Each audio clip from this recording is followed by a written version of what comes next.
He was supposed to be dead. That was the one fact Renata Hayes never questioned in 10 years. Nobody in that room knew they were about to watch a dead man walk through the door. 10 years of grief. 10 years of raising Julian alone, of visiting a grave every year on the same date, of believing the hardest part of her life was already behind her. And then, in the middle of her son's wedding, in front of 200 guests, the man she buried came home. Some stories deserve to be carried all the way to the end, the same way Renata carried hers for 10 years. Carry this one with me, subscribe, and let's find out what she found out. To understand how a wife could bury a man who wasn't dead, you have to understand what her husband was running from, and who he was protecting when he disappeared.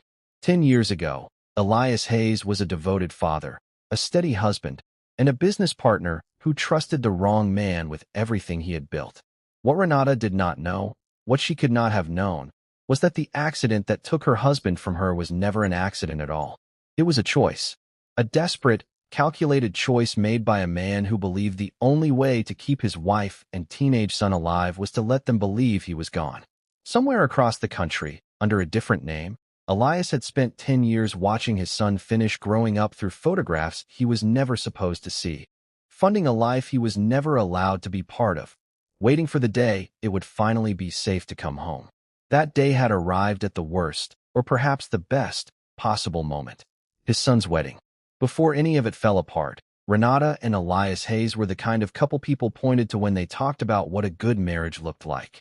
They met in their late 20s, both working entry-level jobs at a logistics firm in Atlanta, and built something together from almost nothing. Elias had a mind for numbers and a stubborn belief that hard work eventually paid off. Renata had a warmth that made strangers feel like old friends within minutes of meeting her.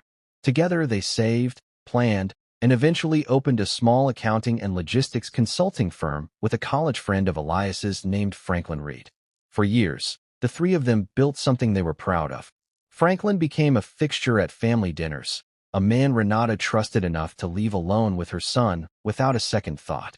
Nobody in that circle could have imagined that the same man smiling in their wedding photos would one day become the reason Elias had to disappear. The business grew slowly and steadily, the way honest things usually do.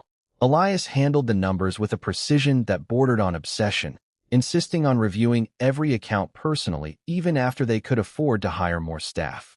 Renata used to tease him about it, calling him the most paranoid accountant in Atlanta, never once suspecting that his caution would eventually save their lives. Julian was born 2 years into the business, and for a while, everything about their world felt settled in a way that neither Renata nor Elias had ever known growing up. Elias would come home late some nights, exhausted from closing out quarterly reports, and Renata would already have dinner waiting, Julian asleep in his crib down the hall. It was an ordinary happiness, the kind people don't recognize as precious until it's gone.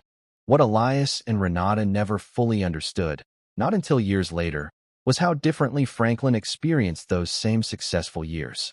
He had grown up watching his own father lose a small business to bad luck and worse decisions, and some part of him had spent his entire adult life terrified of ending up the same way. He had a second venture on the side, a property investment that had quietly gone bad 2 years before the embezzlement began, and rather than admit the loss to the two people who trusted him most, Franklin chose to cover it silently, certain he could pay it back before anyone noticed. He told himself, at first, that it was temporary. Then temporary became routine, and routine became a pattern he no longer knew how to stop, even as the amounts grew far beyond anything a single failed investment could explain. It was during one of those late nights, buried in spreadsheets long after everyone else had gone home, that Elias noticed something that didn't add up. A discrepancy in a client account, small enough to dismiss, if he hadn't recognized the client's name from a project Franklin had handled alone months earlier. He told himself it was probably nothing, a clerical error, a rounding mistake. But Elias Hayes had built his entire career on the belief that numbers don't lie, even when the people behind them do. Over the following weeks, he pulled more files, cross-referenced more accounts, and each one led him further from the version of Franklin Reed he thought he knew, and closer to a truth that would eventually cost him everything he thought he had left to protect. What Elias found, spread across months of records, was a pattern of embezzlement that stretched back years, client funds quietly siphoned into accounts under names that led back, through a careful trail, to Franklin himself. It wasn't a moment of weakness or a single bad decision. It was methodical, patient, and deliberate, the kind of theft that only works when the person committing it is trusted completely by everyone around him. Elias sat with that knowledge for 3 sleepless nights before he decided what to do. He wasn't naive enough to think Franklin would simply apologize and make it right if confronted quietly. He also wasn't reckless enough to walk into a police station with unfinished evidence against a man who had spent years learning exactly how the system worked. So he did what he always did when a problem felt too big to solve alone.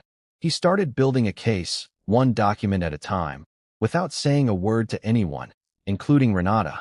Elias spent nearly 2 months quietly building his case before he ever said a word to Franklin. He copied documents in the evenings after Renata and Julian had gone to sleep, backed up files onto a drive he kept hidden in a place no one would think to look, and reached out, carefully, to a federal contact he had once helped with an unrelated audit years earlier. That contact's name was Grant Osei, and he would go on to become the only other person on Earth who knew the truth about what Elias was planning. Grant had his own reasons for taking the case as seriously as he did, having spent years earlier in his career watching a different family go unprotected because no one believed a quiet, careful man's warning until it was too late, and he wasn't willing to let that happen twice. Grant warned him early on that men like Franklin didn't panic quietly. If Franklin realized he was being investigated before the case was airtight, he wouldn't run. He would fight, and the people closest to Elias would be the ones who paid for it. Elias heard the warning. He didn't fully understand it until the night he finally confronted Franklin directly. He hadn't planned to do it that soon.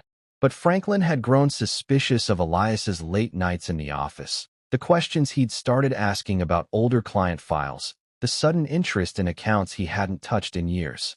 Franklin came to him first, on a Tuesday evening after the office had emptied out, and asked Elias plainly what he thought he'd found. Elias, believing honesty was still the safer option between 2 dangerous ones, told him. He watched Franklin's expression change in real time, watched the easy, familiar warmth the man had worn for a decade drop away completely. What replaced it wasn't panic. It was something colder and far more calculated, the look of a man recalculating exactly how much he had left to lose. Franklin didn't deny it. That was the part that frightened Elias most. He simply asked Elias what he intended to do with what he knew, and when Elias told him he intended to report it, Franklin said something that would replay in Elias's mind every single day for the next 10 years. He said it would be a shame if something happened to Renata or to Julian, while Elias was busy trying to be a hero. He said it calmly, almost gently, the way you'd mention the weather, which somehow made it worse than if he had shouted it. Elias understood, in that moment, that Franklin wasn't bluffing.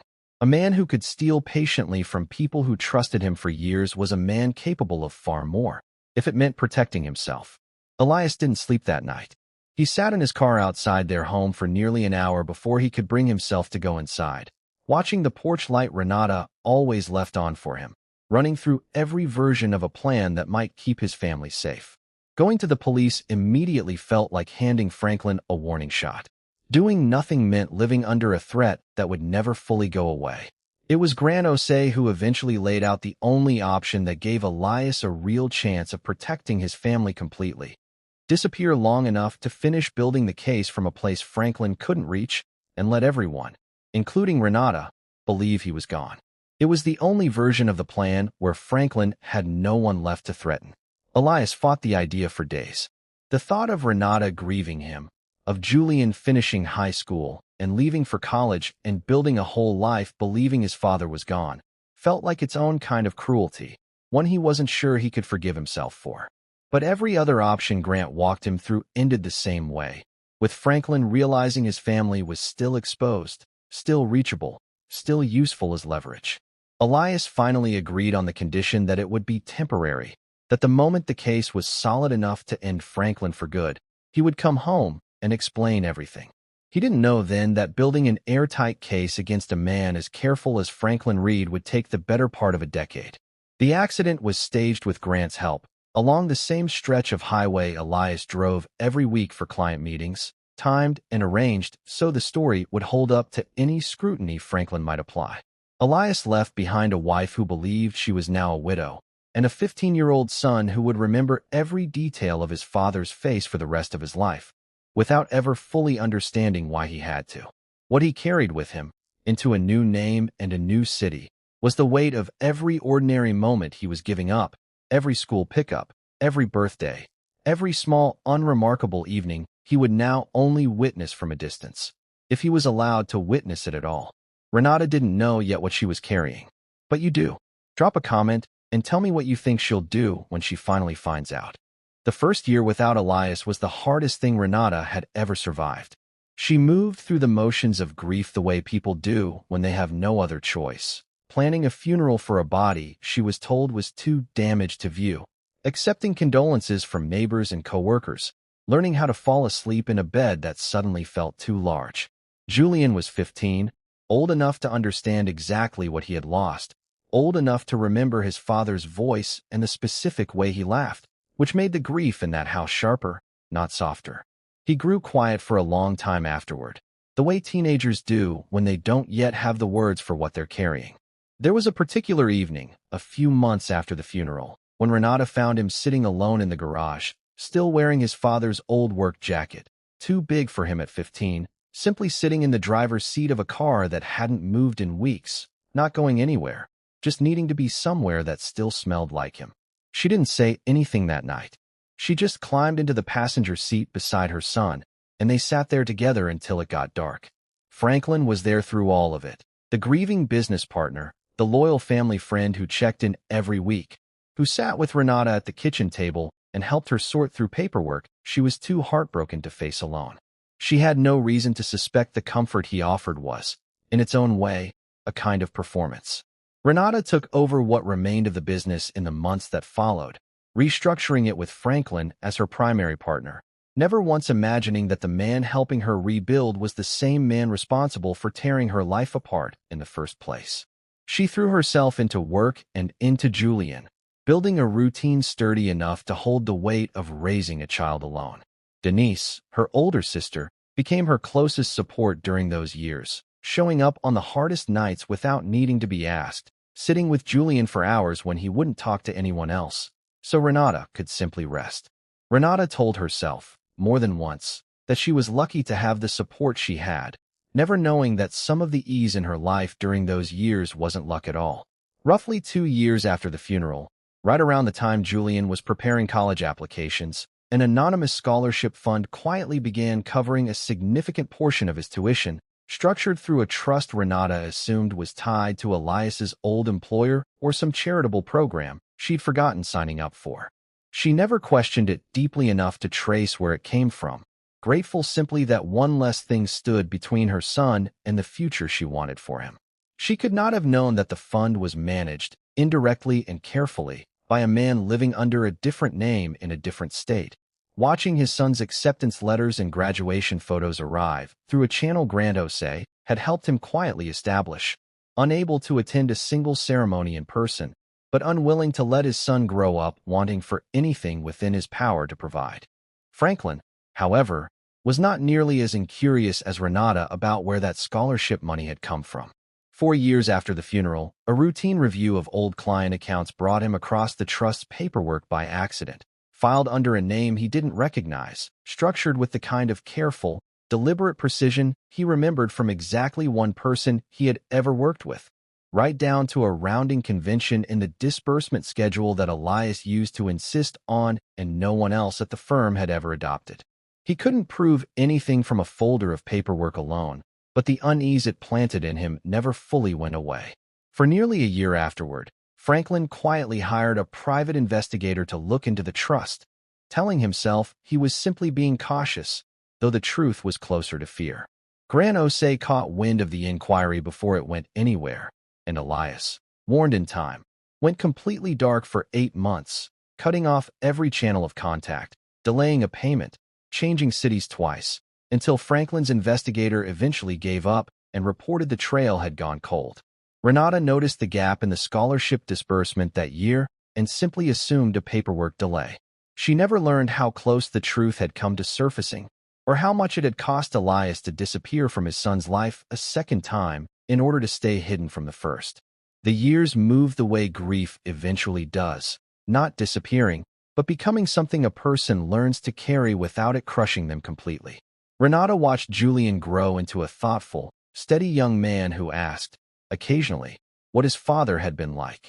She always told him the truth as she understood it, that Elias had been a good man taken far too soon, that he would have been proud of him. She had no way of knowing how literally true that pride actually was, or how closely it had been watching him grow the entire time. Franklin remained a constant presence at birthdays and holidays throughout those years, congratulating Julian on each milestone with a warmth that never once slipped, not even slightly, in front of the family he had nearly destroyed. Around the 6-year mark, Denise introduced Renata to a kind, steady man named Nathaniel Vance, a widower himself, gentle in a way that reminded Renata what it felt like to be looked after instead of simply looking after everyone else.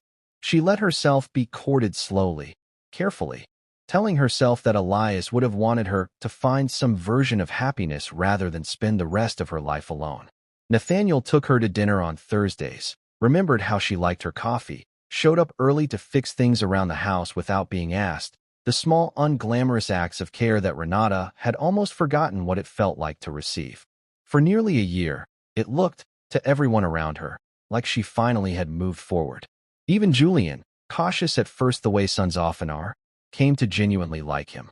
Nathaniel proposed quietly one autumn evening, and Renata, for the first time since the funeral, said she needed time to think rather than an immediate no. She spent weeks turning the answer over in her mind, sitting some evenings with the ring box unopened on her kitchen table, and it wasn't fear or loyalty to a ghost that finally stopped her, but something she couldn't quite name, a persistent, unexplainable sense that some part of her life was still unfinished, still waiting on something she couldn't identify. She turned Nathaniel down as gently as she knew how, and though it took her years to understand why, some quiet, unexplainable part of her had been right to wait. To his credit, Nathaniel didn't disappear from her life the way a lesser man might have. He stayed a steady, easy friend in the years that followed, showing up occasionally for a holiday dinner or a quiet cup of coffee, never once making Renata feel like her answer had cost them anything real. What Renata also never knew was that Julian himself had never fully accepted his father's death, not the way everyone assumed he had. As a teenager, he'd quietly kept a folder of his own, newspaper clippings about the accident that never quite lined up with each other, a police report he'd requested himself at 17 and read late at night without telling his mother, a nagging feeling that something about the story he'd been told his whole life didn't add up. He spent much of his college years chasing details in whatever spare time he had, following leads that led nowhere, until he eventually convinced himself he was chasing grief instead of truth. He let the folder sit untouched in a drawer for years after that, through the 2 years leading up to his wedding, until he barely thought about it at all. He never told Renata any of it, not wanting to reopen a wound she seemed to have finally closed. He had no way of knowing, packing that folder away for what he believed was the last time, how close he had actually come. By the time Julian was in his early 20s, engaged to a young woman named Ava Bell, Renata genuinely believed the hardest chapter of her life belonged entirely to the past. She had raised her son well, kept the business steady, and built something that resembled peace out of a decade she never expected to survive alone. What she did not know, what nobody in her circle knew, was that the case Elias had spent 10 years quietly helping build against Franklin Reed was, in the weeks leading up to Julian's wedding, finally ready to close. Gran Osei called Elias on a Thursday afternoon, 10 years almost to the week since the accident that had let him disappear. The federal case against Franklin Reed was finally airtight, built from a decade of patiently gathered records, testimony from other victims who had come forward once they realized they weren't alone, and financial trails that led back to Franklin with no room left for doubt. Franklin would be arrested within days. For the first time in 10 years, Elias was not just allowed to come home. He was safe to. Grant delivered the news carefully, aware that Elias had spent a decade preparing for this exact moment, and equally aware that no amount of preparation truly readies a man to walk back into a life he was forced to leave behind. Elias sat with the news for hours before he could bring himself to feel anything close to relief. 10 years of watching his son grow from a distance, of missing every ordinary Tuesday and every unremarkable dinner had taught him not to trust good news easily. He asked Grant the only question that mattered. When could he see them? Grant told him the timing was complicated. Franklin's arrest was set for the same week as Julian's wedding, a coincidence Elias hadn't anticipated when he agreed, years earlier, to let Grant's team pursue whatever timeline the investigation actually needed. Elias had two choices in front of him: wait until after the wedding to protect the day his son had been planning, or risk showing up uninvited to the one event guaranteed to have his entire family and Franklin in the same room. He chose the wedding, not to disrupt it, he told himself, but because 10 years of watching his son's life from behind a screen had made him desperate for even a few minutes of being present in it, in person, before Franklin's arrest made headlines and complicated everything all over again. Grant argued against it. Elias listened and went anyway. Franklin, unaware of exactly how close his arrest actually was, had grown uneasy of his own accord that same week. A routine transfer from one of his hidden accounts bounced back unexpectedly, flagged by a compliance system he didn't recognize, and when he tried to quietly move a larger sum out of the country 2 days before Julian's wedding, the transaction simply failed to process. He told himself it was a banking error and made 2 more attempts. Each one met with the same silent refusal, each one unknown to him. Another data point confirming to federal investigators that he was actively trying to flee. That evening, he called his personal attorney for the first time in years, keeping his voice steady, framing it as a routine question about international transfer limits, though both men understood, without saying so directly, that something had shifted. His attorney advised him to sit tight and change nothing about his schedule, advice Franklin followed less out of confidence than out of not knowing what else he could possibly do. He spent the night before the wedding pacing his kitchen, running through every client, every associate, every possible person who might have noticed something, never once considering the one name that actually mattered, because as far as Franklin knew, that name belonged to a dead man. He attended the wedding anyway, unwilling to raise more suspicion by staying away, smiling through a reception he had no idea was the last free evening of his life. Julian's wedding took place on a warm afternoon at a small venue outside Atlanta, the same city where his parents had built their entire life together before it fell apart. Renata stood near the front during the ceremony, watching her son promise himself to Ava Bell with the same steady sincerity Elias used to have, and allowed herself, for the length of one afternoon, to simply be happy without the weight of the past pressing down on it. Denise stood beside her, squeezing her hand at the exact moment Julian said his vows, both women thinking, briefly, of the man who should have been there to see it. The reception moved into the early evening the way good ones do, laughter carrying across the room, Franklin mingling comfortably among the guests as he always had, congratulating Julian with the same practiced warmth he had shown for a decade. Nobody in that room knew federal agents were less than 72 hours from arresting him. Franklin left early that evening, well before Elias slipped through the back doors partway through the reception, dressed simply, deliberately avoiding attention. The 2 men never crossed paths that night. Nobody in that room, apart from Renata, Julian, and Denise, knew that the quiet, gray-haired man who arrived after Franklin had already gone had once stood exactly where the groom now stood, 26 years earlier, promising his own life to Renata. Elias stayed near the back of the room for several minutes, simply watching. He watched his son laugh the way he remembered him laughing as a boy. He watched Renata, older now, still carrying herself with the same steadiness that had made him fall in love with her decades earlier. He glanced once toward the spot near the doors where Franklin had been standing only an hour before, already gone now, with no idea how close his reckoning truly was, and Elias felt, for the first time in 10 years, something closer to certainty than fear. It was time. Renata felt it before she saw him, the particular kind of stillness that settles over a room when something has shifted without explanation. She turned, mid-conversation, toward the back doors, and the glass in her hand nearly slipped from her fingers. 10 years of grief collapsed into a single instant of disbelief.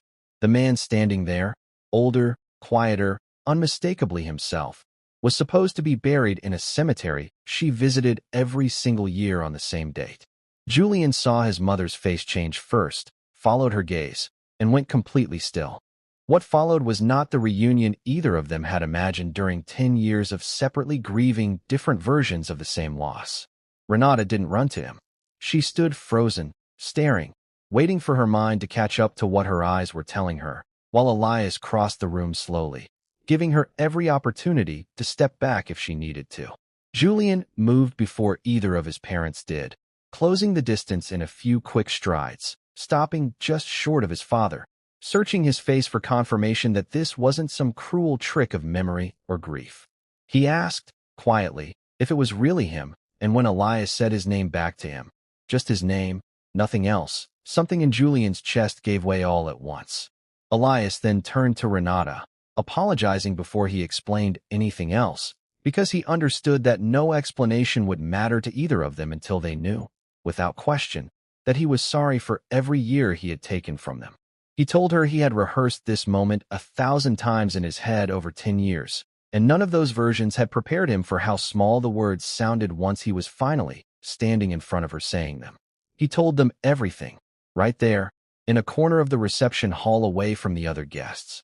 Franklin's threat, the choice he'd been forced to make, the decades spent building a case from a distance because it was the only way to guarantee Franklin could never touch them. Renata listened in silence, 10 years of grief and love and unresolved anger moving across her face in waves she didn't try to hide. When he finished, she asked him only one question, her voice barely above a whisper. She asked if he would have told her, eventually, if Franklin's case had never closed, or if she would have spent the rest of her life visiting a grave that held nothing at all. Elias didn't have a clean answer for her. He told her the truth, that he honestly didn't know, and that not knowing had haunted him every single year he'd been gone. She didn't forgive him in that moment, not fully, not in the way movies make it look simple. But she reached for his hand anyway, the same hand she used to hold across their kitchen table, and Julian, 25 years old and finally understanding why his father's absence had never quite made sense to him, stepped forward and embraced him the way he had wanted to for 10 years without knowing it was still possible.